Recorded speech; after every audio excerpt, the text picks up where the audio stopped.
Welcome to The Last Breakfast. Please enjoy the video. In this video, I will explain how to make rolls folding.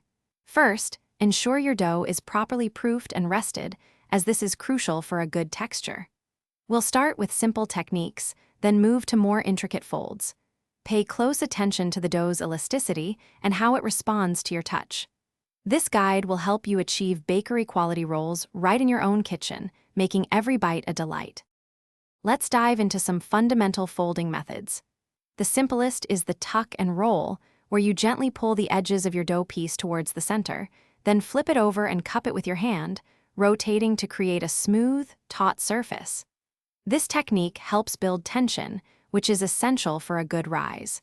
Remember to work quickly but gently to maintain the dough's airiness. Now let's explore some advanced folding techniques for more unique roll shapes. For a beautiful snail roll, flatten your dough into a rectangle, then roll it up tightly from one end. For crescent rolls, cut your dough into triangles and roll them from the wide base towards the point. These methods add visual appeal and can create different textures.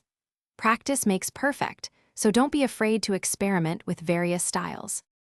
To ensure your rolls are perfect, always give them a final proofing after shaping, typically for 30 to 45 minutes, until they look puffy.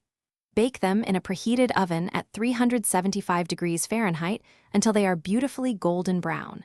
This final step is crucial for a light and airy texture. Also, remember to stay hydrated while you're baking. Check the description below for a link to the Owala water bottle and other great deals. Thanks for watching. If this was helpful, leave a like and consider subscribing. See you next time.